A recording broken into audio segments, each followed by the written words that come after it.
And when you're involved in that fight, the bonds you make are the strongest bonds you ever make in your life. We owe it to them, that line of history that gives us still some hope in saying that whatever the language used, however the false narrative is sustained, whatever it is in the world that we are party to, the same and graceful injustice of calling self-defense something else, we absolutely owe it to you our thanks for teaching us how to struggle for the truth.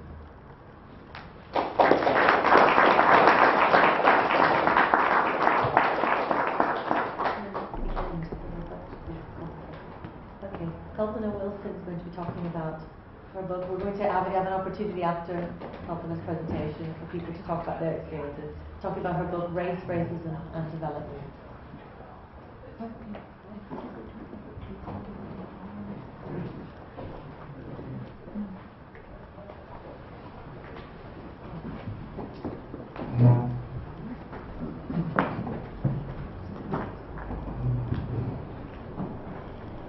Okay, well, after that really inspiring talk by Amnesty, I'm going to sort of, in some ways, shift the focus, but in some ways also keep it with many of the same themes that have already been spoken about.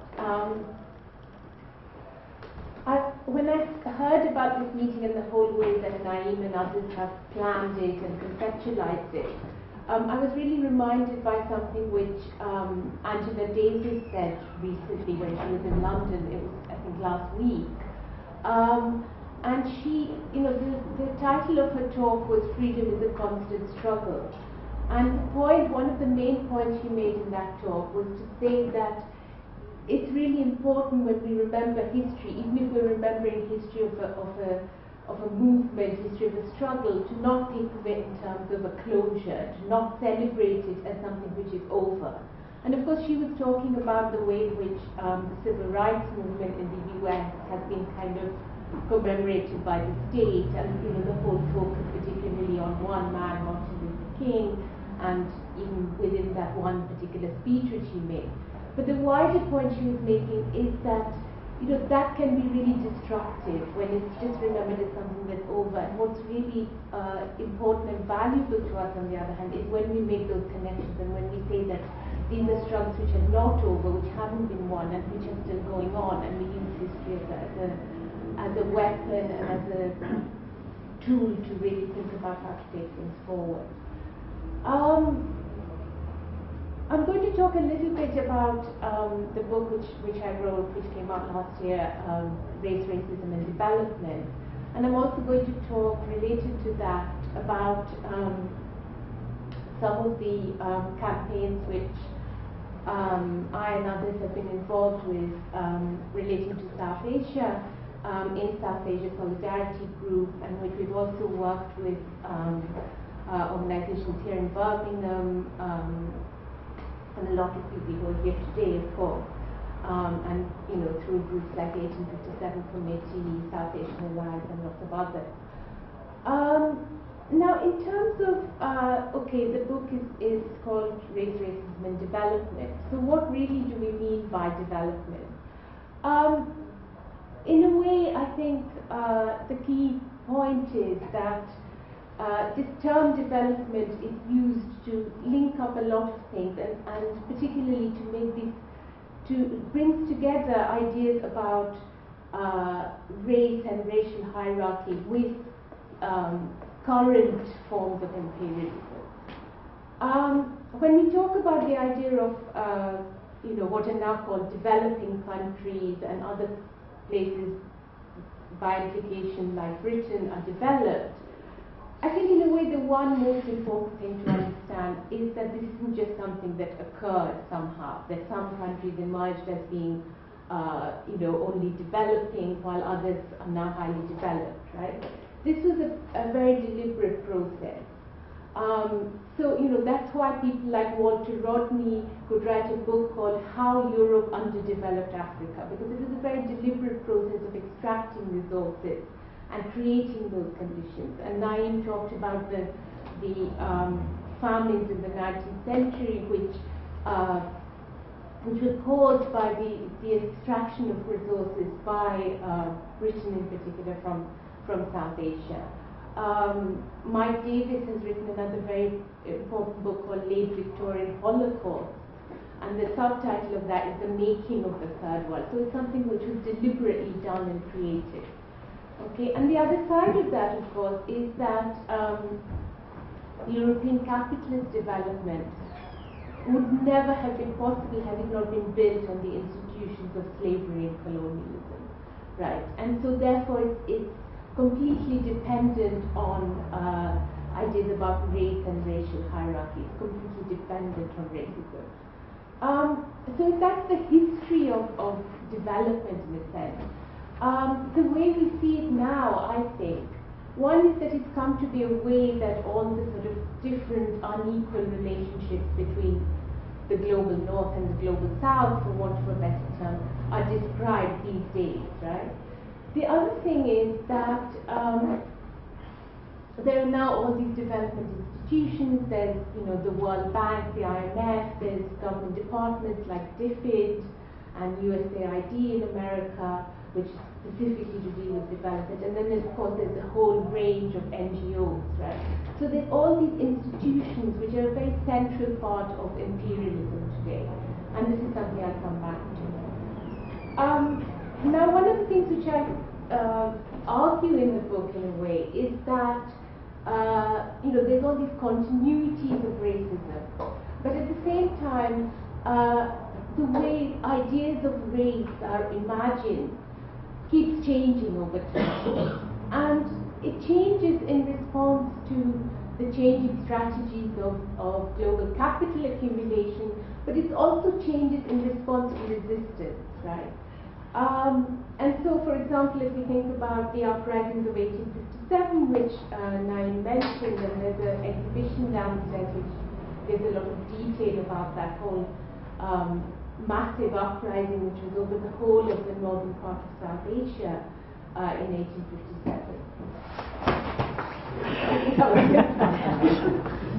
That was good.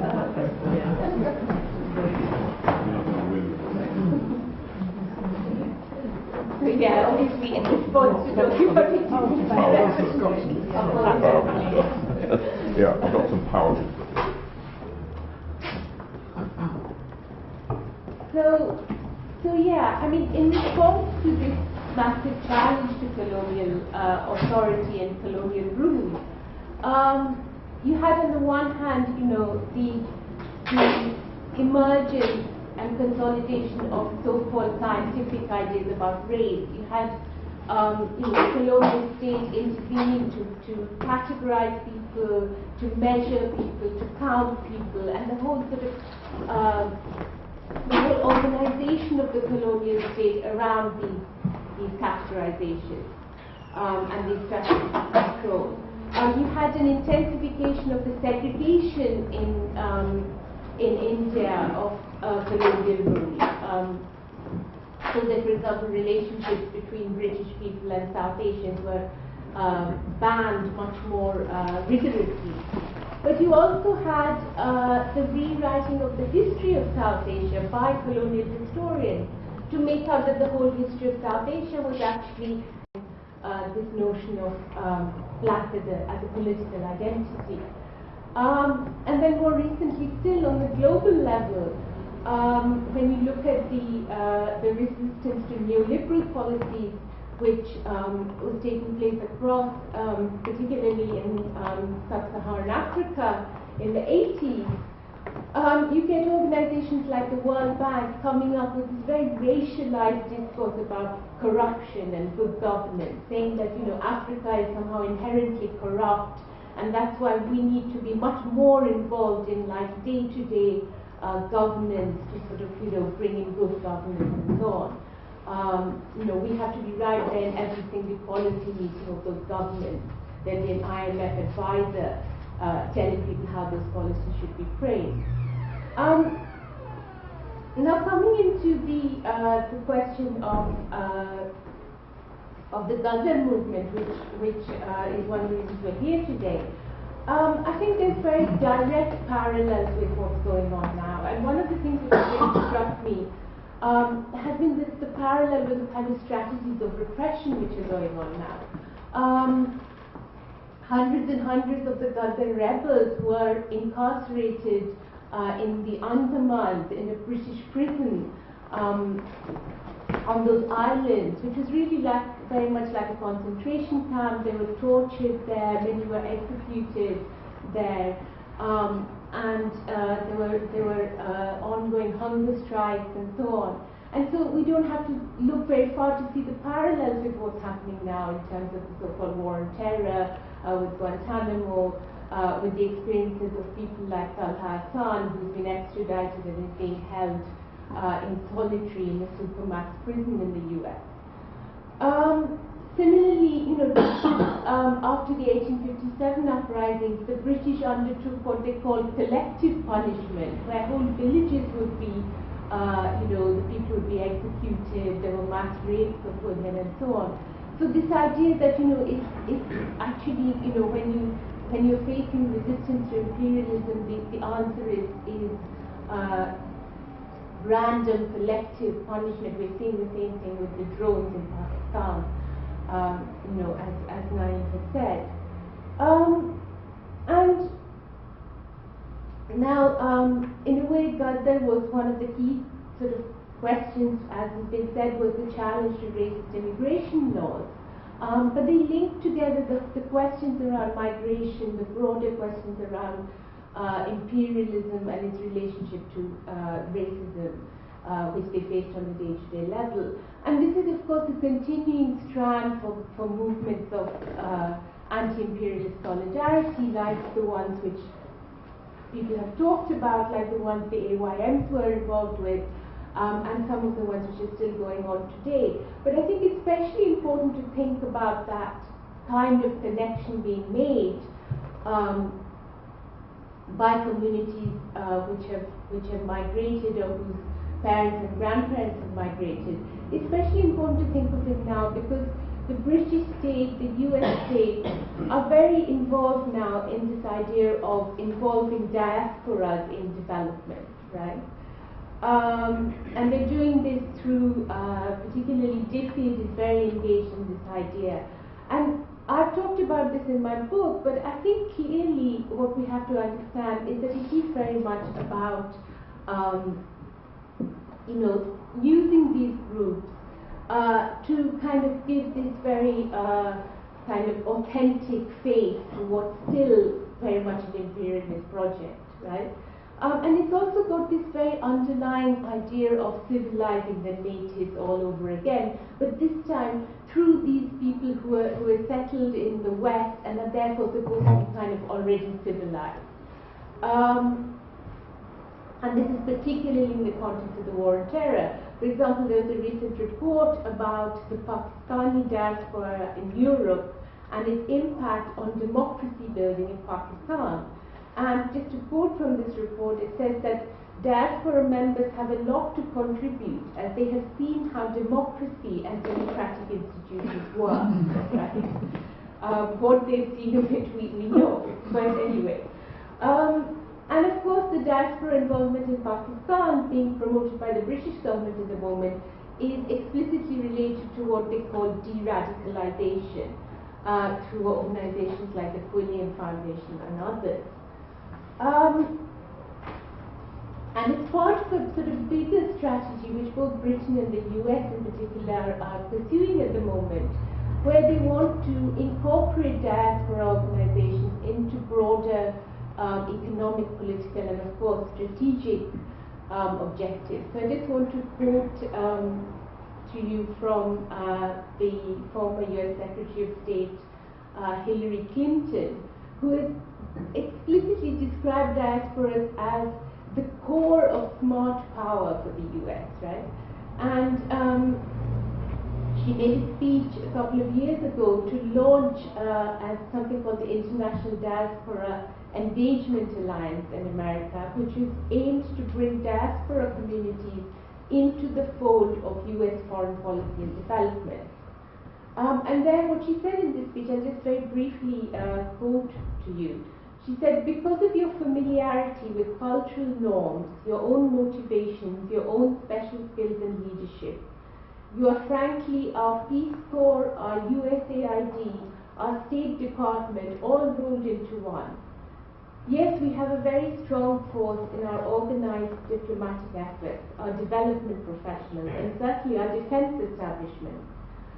But I think building these coalitions and using people-to-people exchanges is actually the core of smart power. And that's where all of you come in. So she's talking to the diaspora groups, right? So now in Britain, it's interesting to look at the way DFID has tried to engage diaspora groups relating to India in particular. Because this is very much focused on promoting Hindu right-wing, Hindutva, pro-Hindutva organizations, like for example an organization called Hindu Aid, which got a huge grant in 2006 from DFID, supposedly to teach children and young people about development. Right, and this is linked to the Hindu Forum of Britain, which is one of the organizations which represents the Hindu supremacist parties, network of parties in India. So what is this development that these organizations and DFID are such suitable partners with each other for? What kind of development are they really talking about? Well, of course we know the kinds of neoliberal policies that are being promoted by DFID across the world, and we know also basically they're quite similar to what we're experiencing here in many ways in terms of huge cutbacks in whatever kind of social provision there was, in terms of education, in terms of health, and huge, massive inequalities growing, and a kind of real entrenchment of very deep poverty. But for South Asia, as well as for many other parts of the global South, a huge aspect of this, and this is something that Naeem has mentioned, is this new phase of land grabbing by corporate capital, right? Something which some people have called accumulation by dispossession. And it takes all kinds of forms. It's corporates taking over land, usually land where, very fertile land where food could be grown, being taken over for mining, or it could be for special economic zones where basically the corporates, both Indian multinationals and foreign multinationals, become more or less the de facto government in that area. It could be to be sold off as real estate. It could be for factories where there'll be labor laws won't even be applicable. So on many different levels, and using, interestingly, the same colonial laws about land acquisition, this land is being taken over. And all of the mainstream parties have shared these neoliberal policies, which makes it possible. But in India in particular, there's a particular relationship which the Hindu right-wing parties have with the corporates. And I think this is most obvious in the context of Gujarat state in India, which has been ruled by the BJP and by Narendra Modi since 2001. Because Narendra Modi, as I'm sure you know, is now the prime ministerial candidate. In 2002, he presided over the genocidal attacks on the minority Muslim community in Gujarat. And there's a huge amount of evidence to prove that it was actually state-sponsored and specifically engineered by Modi. But this hasn't stood in his way from projecting himself as a so-called Vikas Purush, or man of development.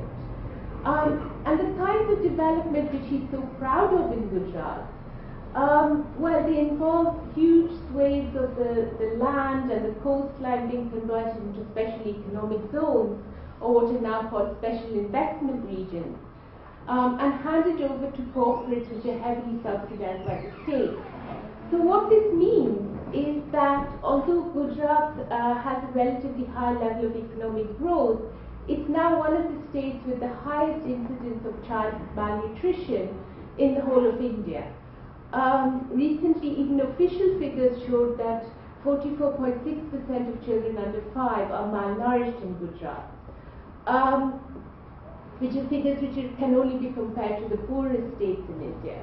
But yet this is being held up as a model of development which the rest of the country should follow.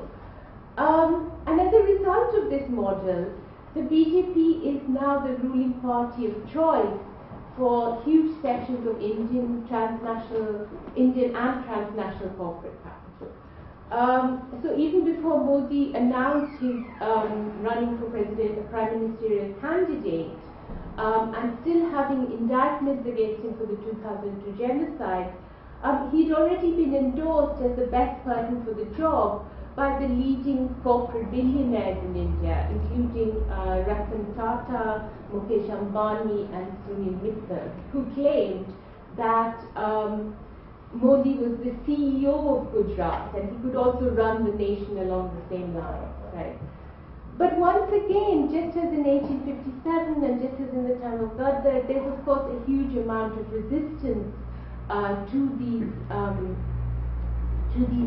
corporate attacks on people's basic livelihoods. One example which we've been involved in is the case of Vedanta.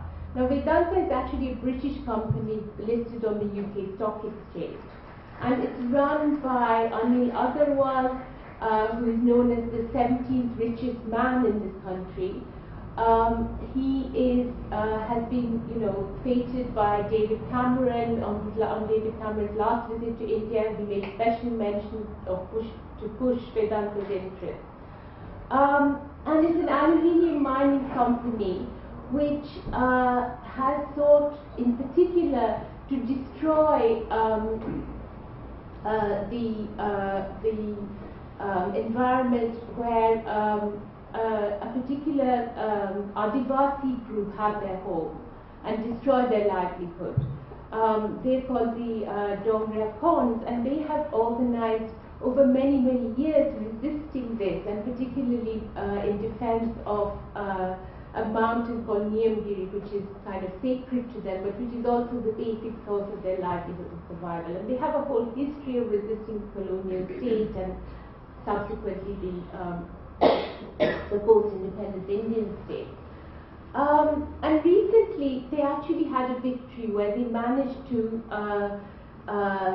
despite huge amount of intimidation, the police, being of course on the side of the company, and the company paying people to threaten them in all kinds of ways. Despite that, the people of this region unanimously rejected Vedanta and said that they refused, because basically what happened was that the government was forced to hold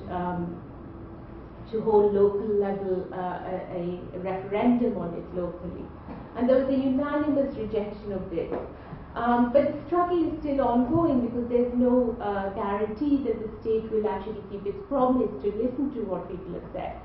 And so, international solidarity becomes very important in this kind of context, getting this known, and not simply leaving it to NGOs like Survival International, which will simply talk about this tribe which is, so primitive and needs protection from people, in Britain. Not that kind of colonial narrative which doesn't actually recognize the political struggle waged by these people, and which doesn't recognize their own representatives which they have chosen. I'm not going to go on for much longer because I know we are getting short of time. But one other thing I wanted to mention was the case of Soni Sori, which I'm sure some of you know about. Soni Sori is again an Adivasi woman in Chhattisgarh, who has been, she's a school teacher, and she has been in jail for over 2 years now, precisely because she had the courage to speak out against the corporates which have really waged war on the people of that region. And they have their paid armed gangs who have terrorized people, who have made people leave their villages in their thousands, who have committed hundreds and hundreds of rapes. And she spoke out against this, she spoke out against the police, and as a result she has been imprisoned and she's been tortured, and she's been sexually tortured in horrific ways. And what is particularly kind of disturbing and almost surreal about this is that the police superintendent who actually supervised and ordered her torture was given an award by the president last Republic Day, and this award was actually for gallantry, right? So this is the kind of way in which the Indian state operates. And of course we know how this kind of torture, imprisonment and rape has been, a weapon against the people of Kashmir, against the people of Manipur, against Dalit communities fighting for justice across the country, and so on. So just in conclusion, we in South Asia Solidarity Group have been campaigning on a lot of these issues, but always seeking to kind of bring them together with the kind of questions which we're facing in this country. And I think recently it was quite, it's something which happened quite recently was that an MP in London, the MP for Brent North, is a Labour MP, Barry Gardiner. As you may know, he actually invited Narendra Modi over to this country. He's the chair of an organization called the Labour Friends of India, which has this very close relationship with the Hindu right and with the BJP and with Modi. And there was a huge protest outside Barry Gardiner's surgery last month, which brought together people from all different South Asian communities, as well as others. And so it was the kind of action which hopefully is going to continue and is going to be consolidated. And this kind of meeting is I think part of that process. So thank you.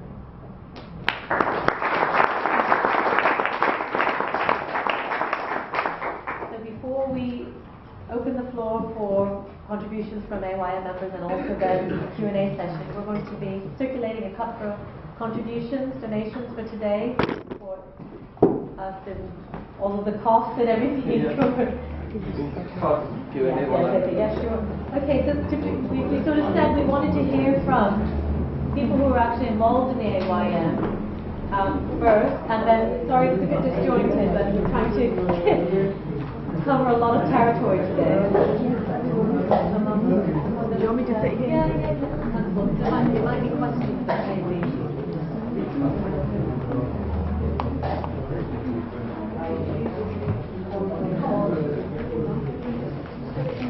Welcome to your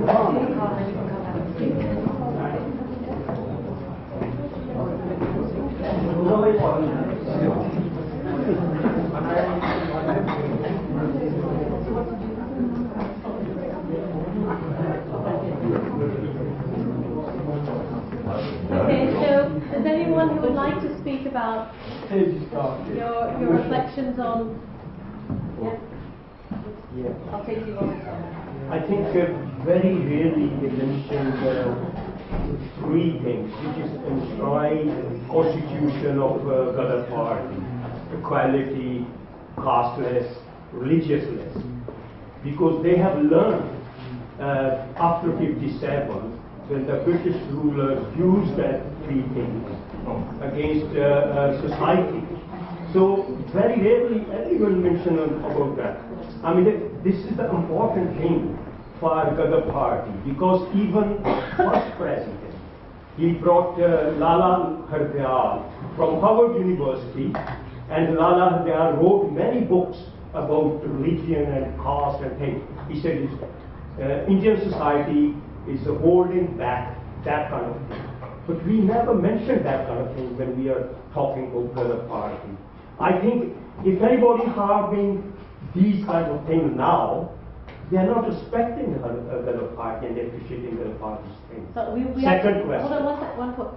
We actually want AYM contributions at this moment. You can talk about that later on. Is the second point to do with? Okay.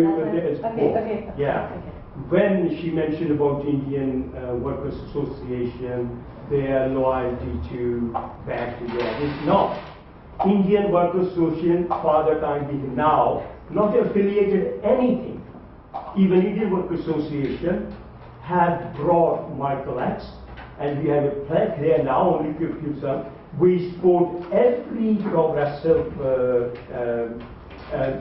movement anywhere, like Vietnam, South Africa, Angola, everything. Irish struggle, Palestine struggle. So when you mentioning that kind of one, of course there will be maybe individual member of Indian Workers to have some kind of affiliation over there. But of course I thinking is Naxalwadi and Maoist is doing the good thing.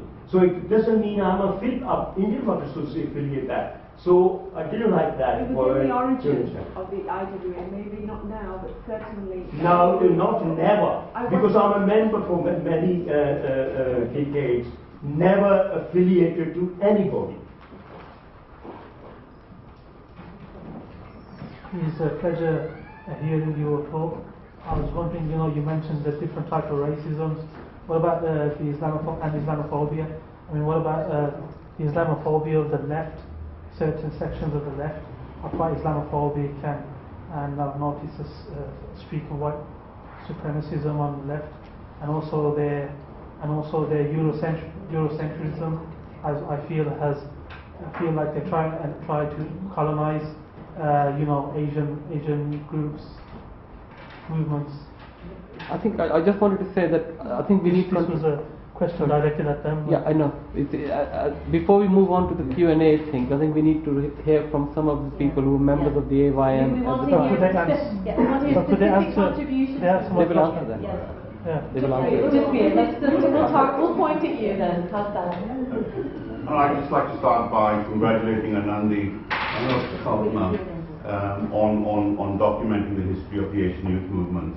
I think it's something which has been wanting for a long time, and I think she's also been working, I know, for many years in trying to put this book together, and it's an excellent publication, and I would encourage everybody to actually read it. I was a member of the Asian youth movement in Sheffield for a number of years, and there are many of my colleagues who were also members of Asian youth movement in Sheffield, and I know also in Birmingham and some other locations also around here. I think what I want to share is maybe not my own personal story, but maybe share a few aspects which I think the Asian youth movement did contribute, which Anandi did highlight, but maybe I highlighted it in a personal sense as well.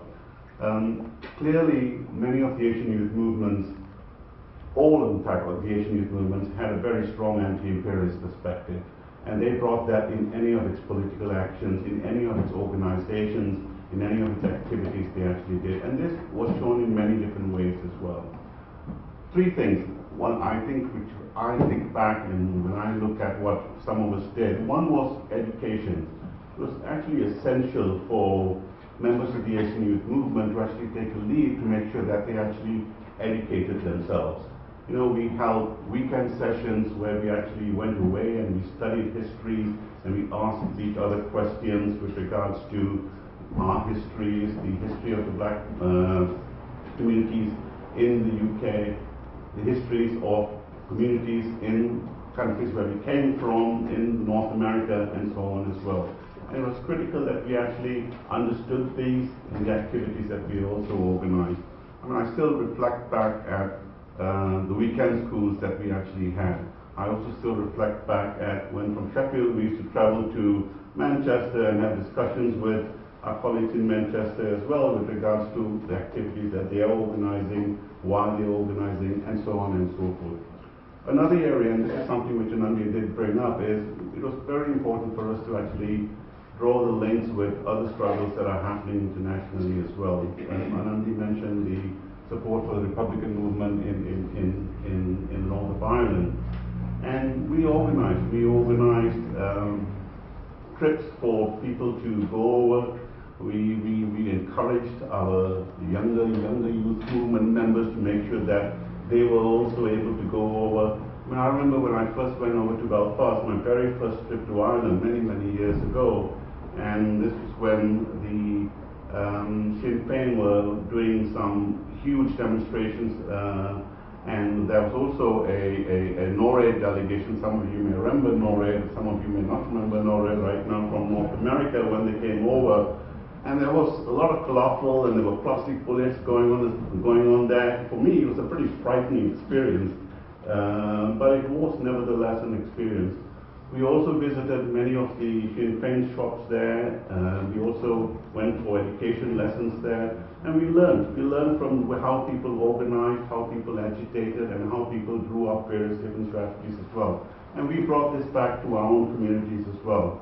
I think if you look at some of the posters behind yourselves and at the side of yourselves, you can see that all the things that Mukhtar did in terms of actually putting our struggles together with Palestine, putting our struggles together with the Irish struggle, we made sure that there were links between them as well. I think the third thing which comes to my mind, and I'll keep quiet after that, is we wanted to make sure that we actually did have a movement. I think, Anandi did not mention this, but I think it did come across in the book, where attempts were made, a few attempts were made to say, we've got a whole bunch of different youth movements in different parts of the UK, how could we actually make sure that we form strong links with them? How could we make sure, and there were we made sure that Sheffield actually had links with Bradford, with Manchester, in London, and that whenever there was an issue, whenever there was a campaign, we could actually harness this movement to actually move forward. It was a digital activity. A lot of our activities were localized within where we were, and a lot of the youth were also growing up just like me, with becoming added other responsibilities and so on and so forth. Finally, I think this in conclusion, it was, I can relate to the quote which Gareth Pierce did. I think it was an extremely happy time for us. It was, young people with lots of fire in their bellies, young people with huge camaraderie in terms of what they wanted to do and in terms of wanting to achieve things as well. And this carries on. We're talking the late 70s, the early 80s, and now we are in 2013, many years after. And whenever we do meet, we remember ourselves with fond memories of those times. Thank you.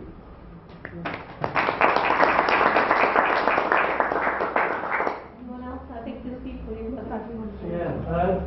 I'd like to also thank Anandi for writing the book and at least bringing members of the Sheffield and Birmingham one together after many years. It's great to see Raj and Jasbir, I think can you stand up? Yeah, that's all right, Steve. But I think I wanted to commend Anandi for writing the book, doing the research, and I think like Naeem says, it also depends, the interpretation, the putting the historical jigsaw together depends upon the writer. So it's, I only read the book last night very quickly, and there are a number of things which I think are important to raise. One is in terms of, no doubt the Asian youth movements were mainly Asian young men. However, and as you correctly said, in different cities, they respond to local conditions, their specificities. And in Sheffield, the AYN, we did have some women members, particularly two women members, Alka and J Street. And the reason why I raised that, because the context and the kind of climate in which we operated was very male-dominated. And also where we met, initially we used to meet in the Darwin Youth Club, then we used to meet later in life in restaurants because restaurants were being attacked, or we used to be in the Blues because we were trying to build unity with the Afro-Caribbean youth. Now, it's important that given those kind of conditions where women were involved in AYMs, that their involvement was even far more remarkable. And it's very sad if it's not acknowledged or recognised. And so that's one of the things I wanted to say, that in Sheffield, not only did and it was easier for those women because perhaps they were students and they came out of different cities to Sheffield, but also our sisters, my sisters were involved, and my blue sisters were involved. And they tried to build within the A1 a women's kind of group. But by and large, the A1s are correct, were mainly male-dominated. The other point was about the Bradford 12. The Bradford 12 really did galvanise the generation, and the self-defence issue was a really important issue. But the other lesson that we learned as Asian youth movements in the time was the issue of political adventurism, not substituting yourself for your community. So when the National Front was to come to Sheffield, what we did is a time before mobile phones. So the network, what we said, was amongst taxi drivers and their radios. and we kind of mobilize the community, and our objective is for the community to defend itself. Similarly, when Jasbir talks about Northern Ireland and the political defence that we learned, it was about how in a local area when racist attacks were taking place, how we turned the victim into fighters, how we may mobilise the community. We pictured the area, we knocked on door to doors, we've got a picture of who was racist, who was anti-racist, we set telephone trees, and then when the conditions are ready, we would issue a press statement and say that if the powers that we did not come out to protect the family, then we had no choice but to defend them. So political defence is something that's really important. We also learned this from some of the left groups, LY, East London Workers Against Racism, because they were one group and we weren't sectarian. The AYMs, in terms of our politics, our blackness meant that for anybody who was non-white, who was anti-imperialist, we would build broad fronts. We united with them, we had common fronts, and behind the black barricade, Iranians, Chileans, all of these organisations, all these communities conspired, and we built lines with them. And secularism, the other issue that was raised, and I think this is my key point, we have Sikhs, we have Muslims, we have Hindus, we have Christians in the Asian youth movements. And we saw the rise, after the demise of AYMs, we saw the rise of identity politics, and after the Rushdie affair, we saw the rise of certain organisations. But even prior to that, in PWAs, Pakistani Work Association, we had fronts at universities. And there we saw the Jamaatis coming into the UK, certain councillors in Birmingham, respect. We saw how they've been trained up. And so already we were challenging these forces in our communities. When we, as PWA, invited the trade unions from Pakistan, the meeting was threatened by Jamaatis. The meeting in Manchester was threatened by Jamaatis and stuff like that. So AY secularism is very, very important to us. And and in the 90s, we challenged on Mazroon, Hizbut Tahrir in Manchester. Armour Rafiq got beaten up on Windsor Road, and they would come in their forces on Windsor Road trying to claim the streets. We were there. My colleague, Jasbir, who was a Sikh, and the kind of abuse that was thrown at him for being a kafir, we could not tolerate that as coming from the tradition of the AYNs. So similarly, when it came to the anti-war movement in Birmingham, and then the reason I make this point is we were anti-imperialist, we were not anti-Western. And the mistake that certain comrades have made is that when we raise our voice against reactionary, backward, religious forces who organise our community, we somehow seem to be non-anti-imperialist. And the legacy of anti-imperialism there was that we were anti-imperialist, but we also challenged organised religious forces in our community, be they Pakistanis or be they Jamaatis. And that's an important lesson which I think the book kind of glosses over slightly. And it's, other than that, I commend the book, and I think the AYNs was possibly the largest grassroots mass movement, anti-racism in the South Asian community. And for that reason alone, it's something that we need to pass on to our kids, and it should be studied. And for that, I commend you for writing the book. Well, yeah.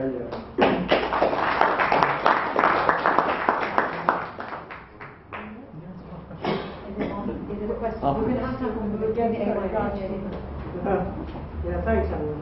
I think it's been a while. It's really nice to see all the old friends. They look to be about 20 years seeing all these guys. But I just want to say that we were all in our 18, 19, 20 years of age at that time. And the 80s were a way that if things were happening, that you got radicalized in your politics. Our starting point, I think I was involved in the Black Consciousness movement, the Black Consciousness group at the University at Sheffield. So it's the first time, I can remember the first time I read a book and suddenly realized that, up to that point, it was great living in the UK. And then suddenly you read this book where you say that the laws are racist, that you suddenly understand about racism and imperialism. So it's a starting point. And, in any struggle, when you're actually involved in that struggle, then you form bonds and you become radicalized. So the issue of Brad Patrol, New Mate, Unworthy Thought, we were all involved on those issues. And by taking part in those activities, we became radicalized, we formed links, and it was also an organizational point. And also, in relation to developing our politics, we didn't develop in isolation. We developed in relation to what was happening around us, whether it was the Revolutionary Communist Party or the Socialist Workers' Party and so on. So we had to have discussion with all of those and say that definitely there is a distinction. Because we'd heard about class struggle and that racism should be within that context. But we, in terms of our slogans, we always said that in terms of racism, whether it was bracket 12 or real 8, that the struggle was about an attack on the black community. So our political statement has always been that we identify black as a political statement, whether you were Asian, whether you were brown, or whatever colour that you identify yourself.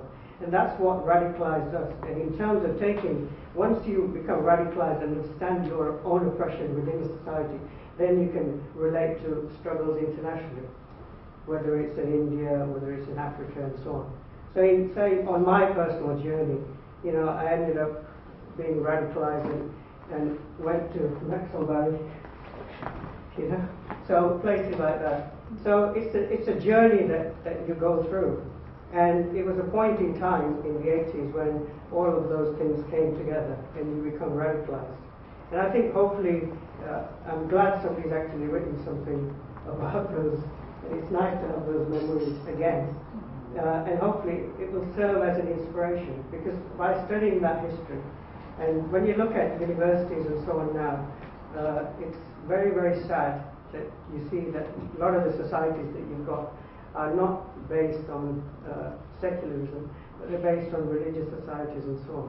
And so this is what our youth that are going to university are faced with. And we need to have a defense and encourage this type of meetings and so on. Thanks very much.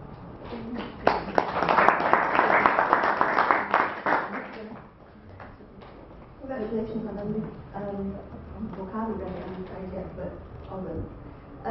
Just wanted to raise 2 points, I suppose. One was that you reflected on 2001 riots and said that many of the young people said about their parents, that talked about their parents as though they were still talking about their grandparents. And I wondered what your analysis of that was. So if the Asian youth movement was so entrenched in the community that third generation may still remember, is it just because it's not being documented, that history, or was there, you know, to what extent was it a movement? So I suppose there's that question. And I suppose the second question is about the sexism stuff. But of course, the Asian movement, it wasn't a homogenous thing, it was regional, and yet it was a party movement. So in certain localities there were certain dynamics that actually were quite detrimental and harmful in not just personalities, but in sort of fragmenting movement and stuff. And I wondered to what extent, at what point, AYM might sort of reflect on that, to see what the lessons would be, you know, in terms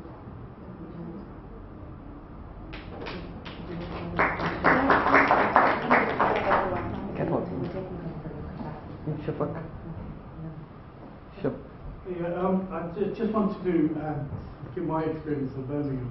I came across these guys and thought these are rejects from university coming up to try to breed some of the intellectual kind of ways of working to breed, and obviously one of those young people from Birmingham who was quite involved in some of the real, what I would call the street rejection in terms of fighting some of the racism, in terms of fighting skinheads and those sort of things.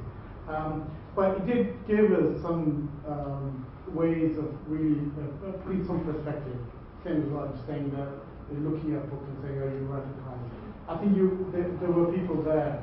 Something I've sort of myself. Yes, I knew where I was, and enhanced our network. You know, I get a close friend of mine who died a year and a half ago. So I, came from the Bradford and came from the youth movement. And the real legacy, I would say, is that there was issues and there were strong personalities and a lot of differences in terms of state funding and all funding. And I remember one time I was vilified because I was a youth worker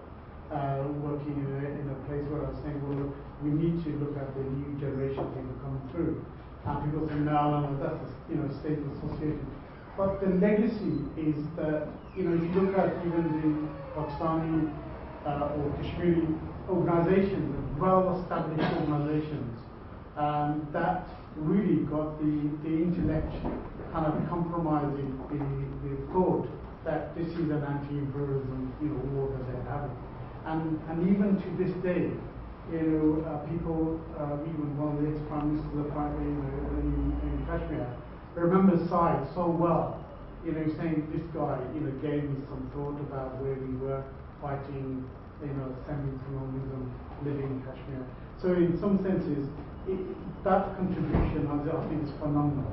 And it is sad in some senses that even in 2001, that some of the older generation, even parents or uncles, were ringing people like me here in Birmingham saying, have you got any people in Bradford that we can get involved to mobilize, compared, because these sentences, 18 years or 12 years is sort of approaching. But unfortunately, that movement died, or say it wasn't as active as it should be. And we've got to look at the other contribution is that some people, as life changes, they do progress, and unfortunately, they go into, we've got, cabinet members from this local authority, who I thought we worked well for them to kind of, get that kind of thought that they will fight and they will go. But society has taken them over, and they've gone on, and they're the ones who throw lavish receptions for really right-wing politicians or whatever. It kills you, but it means that at least the legacy in terms of the positive contribution. The other one that I think we've touched upon is the the Birmingham Black Sisters, if that's the right word, was an inspiration in terms of my sisters fighting an immigration case. And she could see some empathy that a Kashmiri woman who doesn't really speak that much English, but was saying that some women do, is aligned to some movement that she could inspire to mobilize other women on the streets to do that. And she actually, her, standing as a candidate was inspired, but saying that this has been around that. So I'm just unfortunately with that, that probably some of those contributions wasn't recorded or was missed. And I hope that maybe another maybe a second version could include some of those legacies that also.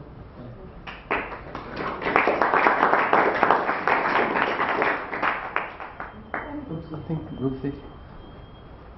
I'm Topinder from Birmingham, I went once, but it's great. I echo what others have said. One of the reasons I came here today was just that affection that we still have for the people who were with us on that struggle.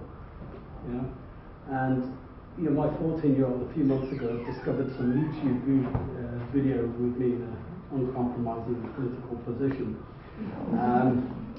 to which she said, "Why don't you tell me about this? What did you do here?" It was rather like the white guy in the 50s and 60s who was asking his granddad what he did in the war.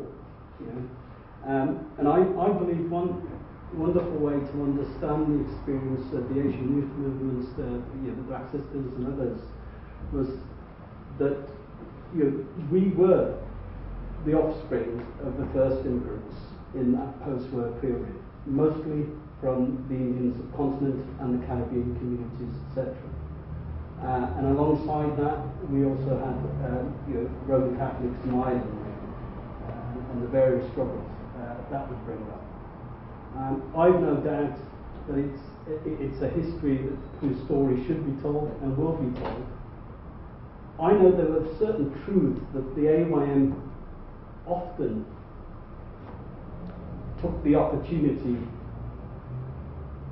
to force the left to hear, especially the left of the Labour Party. I remember my friend Thorick, on a number of occasions, would walk into a room and he'd say, well, they're all Labour Party, so I'll give them the old speech. And he'd come out and he'd say, talk about our analysis of immigration laws, for instance. he'd always say, and if you vote Labour, I can give you 100% guarantee. 100% guarantee that was true in 1968, it was true in the 80s, and it was true in 1999. And that 100% guarantee is the Conservatives can never create anything as punishing as the Labour Party in power when it comes to immigration laws. They created the Asylum and Immigration Act 1999. I remember being in a room with David Blunkett representing refugee organisations, and at one point I said to him, and this was the great leader of the Socialist Republic of Sheffield at one point, he turned around and said, this act, Bo, this will stop false asylum seekers and economic migrants. And I said, what will you do if you remove all these benefits and you leave them destitute with their children? Surely as a socialist you can't be that cruel. He had an answer. He would take the children away from the parents and put them into our social services institutions. And today, humane socialist, yeah. That's it.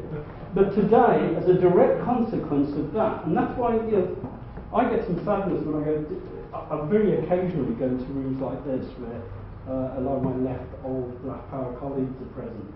These days I tend to talk to Afghans, to Iraqis, to Kurds, to Somalis. And I'm reminded again that some of the other truths that the AYM learned, because there were some among us, quite a few. How many AYM members here are actually university graduates? There's quite a few of us. We were the first.